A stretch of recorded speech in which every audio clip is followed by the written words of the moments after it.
This is risk management part two, something I forgot to mention.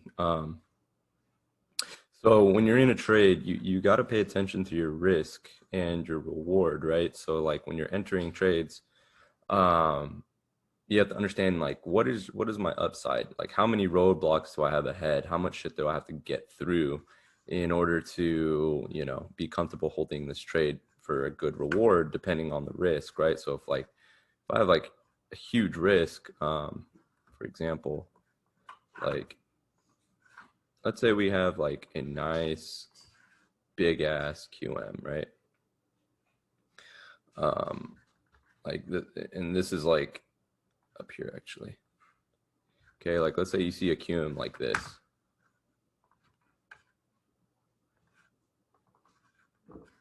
Okay, and typically we want to enter like right here, right?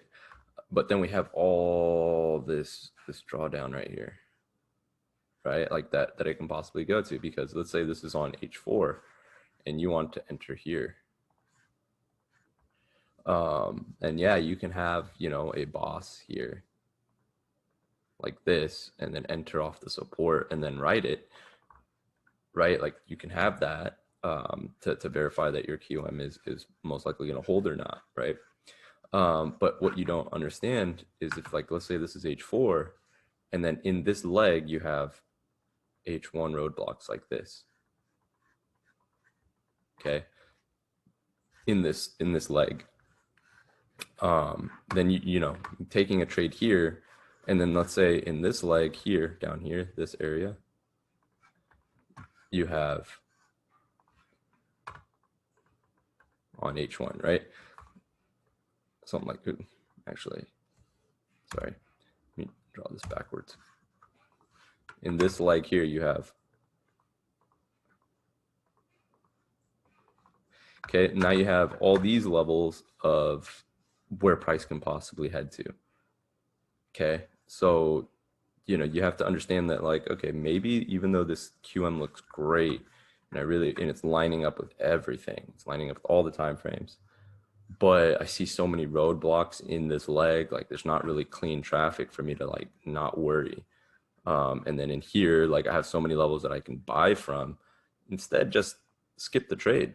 Even if it looks great, just skip it. Like if you're not comfortable with it and you're not sure about it and the drawdown is too big, then don't even take it. Like it doesn't matter if you miss it, you'll find something else. Um, Sometimes I can wait days for a good trade opportunity. Um,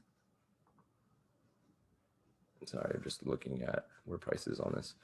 Um, yeah, I can wait days. I can, before I feel comfortable taking a trade. But when the market starts lining up for me, guess what? All those days that I miss, I'm gonna make up for um, with new trades. Okay, with new zones that have been created or formed that are gonna give me a clearer picture of what's happening. Okay, when I don't have a clear picture, I'm not itching to just get in a trade. When you're doing that, all you're asking for is a dopamine hit, and you're being a gambling addict. Okay, your job is to find these low risk entries, and if it didn't work out, do I lose a lot? No, right? I don't lose a lot. Um, and if it does work out, then I have all to gain. Okay, I have a lot to gain. So just pay attention to your risk and your reward. And what I mean by that is not like based on an RR. I'm saying risking, like how much is, like when you're managing risk, you're looking at like how much to find out if I'm right. How much is that going to cost me to find out if I'm right? Okay, if it's not going to cost me a lot and I have confluences and everything in my favor, then maybe, yeah, I'll take a trade here.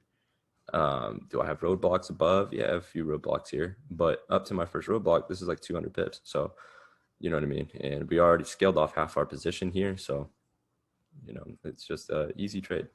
Just keep it simple.